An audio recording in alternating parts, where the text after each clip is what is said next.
This morning, we got another Starliner update in the form of a teleconference with NASA and Boeing officials. The last one was almost 2 weeks ago, meaning teams had a decent amount of time to continue testing, look at the vehicle, and determine exactly what was going wrong with the spacecraft.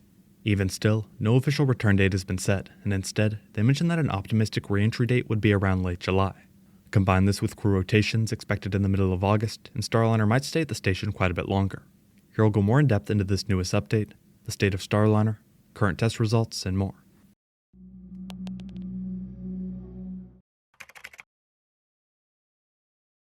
For over a month now, Starliner has been docked to the space station as teams work to figure out exactly what caused a few different issues. For context, a helium leak was discovered before the launch, but it was determined to be insignificant, so they launched with it as is. A few more helium leaks popped up not too long after the launch, along with multiple thruster failures that delayed the initial docking sequence. The mission was originally expected to last around a week, however these problems changed that plan. Over the last month, teams at NASA and Boeing have been trying to figure out primarily what caused the thruster issues. This is for two main reasons. For one, the problems are with the equipment within the spacecraft service module, which will burn up upon reentry. This means the only time to get data on the specific hardware is before it leaves the station. The other reason is to ensure the vehicle is safe to undock and bring both Butch and Sunny home. During the last update in late June, they mentioned that teams would conduct additional ground testing at the White Sands Test Facility in New Mexico to better understand the spacecraft's thruster performance. This testing was intended to expose Starliner's thrusters to flight-like pulse counts and thermal conditions for ground teams to inspect and analyze. In theory, the data collected would also help determine system improvements for future post-certification missions to the station. Since that update, the testing has begun, and we heard much more about what it revealed in this morning's teleconference. Steve Stish, the NASA Commercial Crew Program Manager, was quoted saying, "We're taking our time on the ground to go through all the data that we have before we decide on the return opportunity. We're taking time to build confidence in the spacecraft to understand the thruster performance, those aft thrusters that failed off during docking, and also totally understand the helium margins before we undock. You know, what we're doing is not unusual for a new spacecraft." He went on to say, "Since we last talked, at the White Sands Test Facility, we've started the ground hot firing testing that we talked about. We put the thruster in the chamber on July 3rd and actually did an acceptance test with that thruster just to verify that the thruster is healthy before we put it through the performance that we needed to understand the flight performance on that particular thruster," he said. In other words, they've been trying to replicate what they saw the thrusters do on the initial part of the mission and near the docking sequence. Unfortunately, they haven't quite been able to match a few of the metrics. In regard to this, Stish went on to mention, "The temperatures we've been able to achieve are not quite what we'd hoped for. Based on the flight data, we know in what's called the injector, which is where the propellants mix, what the temperatures were, so we're probably a little on the low side. The teams are off looking at the data and trying to determine the next steps. And then the idea is to take that thruster and put it through the downhill phase of the flight and the most trusting part for the aft thrusters," he said. When he mentions the downhill phase, he's referring to the undocking sequence and the following mission objectives before the service module is eventually detached from the capsule. Importantly, and a big part of why no return date has been set, is that the thrusters that experienced a few issues up to this point are used to help with the orientation of the deorbit and reentry sequence.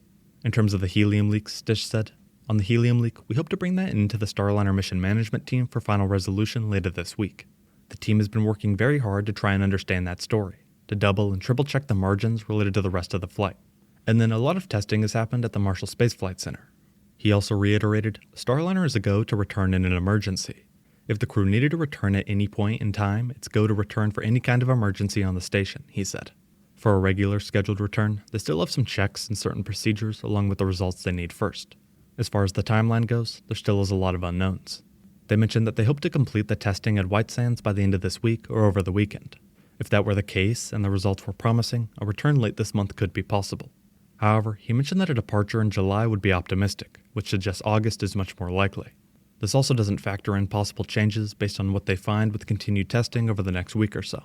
To put the amount of work needed into perspective, Mark Nappy was quoted saying, "There were a number of specific actions that were identified from both helium and thruster anomalies, just a little bit over 30 of them, of which more than half of them are closed at the moment. So what we're doing is some of these are items like the test that Steve mentioned. That is the biggest item to work off. But there's a lot of minor types of closures where we're furnishing some artifacts from previous testing or model analysis, or doing some analysis to anchor some of our engineering conclusions. So those are being worked off. All of these items are scheduled to be completed by the end of next week," he said. Shifting the focus to the crew, which has now been at the station for over a month, they answered a few questions this morning in a separate media briefing. Butch mentioned the launch was spectacular, truly amazing. And then we got into our operational capabilities checks, and the spacecraft performed unbelievably well, he said. He also mentioned that around the time of thruster failure, he could feel that the thrust had degraded. In one final quote he said, but thankfully we'd practiced and we had gotten certified for manual control, and so we took over manual control for over an hour. Overall, despite the scenario, the crew seems to be in good spirits and enjoying the extra time at the station. Toward the end of the teleconference, during the question phase, they were asked about the possibility of using a different vehicle to return the crew, such as Dragon. Stish replied, "The testing at White Sands is hugely important to that. Taking the data that we learned from White Sands and looking at the thruster and inspecting it physically just to make sure that with all these pulses and all the heat that we're putting into it, that it doesn't cause any damage to the thruster at all. The data from the flight suggests that the thrusters, except for the one thruster that didn't recover, are operating just fine. I think that physical inspection is probably the most important thing that's going to happen over the next week or so." And then, after that, we talked about the beautiful thing about the commercial crew program is that we have 2 vehicles, 2 different systems that we could use to return crew. So we have a little bit more time to go through the data and then make a decision as to whether or not we need to do anything different. But the prime option today is to return Butch and Sunny on Starliner. Right now, we don't see any reason that wouldn't be the case, he said. Mark Nappy added, "The plans are to bring the crew home on Starliner. We see no reason why that should be changed. We've got good hardware. We're trying to add to the engineering database so that we can bring good flight rationale together to our senior mission management team, and provide more information so we can fix these problems once and for all. Based on everything said, it's clear that they need more time to figure out what to do next. With this being a certification mission, it brings up concerns about future Starliner hardware for the Starliner 1 mission, for example. They expressed that a decent amount of work will still be needed to make sure something like this doesn't happen again on future Starliner launches. Lastly, as for the 45-day mission cap, at this point, they're confident that they can go well beyond that timeframe thanks to the battery's current health. This would have limited the mission date toward the middle of this month, but it looks like Starliner will be docked at the station for at least a few more weeks. As we get closer to August, the amount of options will begin to lower and a decision will need to be made. We can expect another update similar to today's later this month, likely around the 20th. There, we should get more information on the exact plan and state of the vehicle. Boeing Starliner spacecraft is still at the ISS as testing continues. Teams are trying to replicate what happened around the initial docking sequence, but aren't having the best luck. We will have to wait and see how it progresses and the impact it has on the space industry.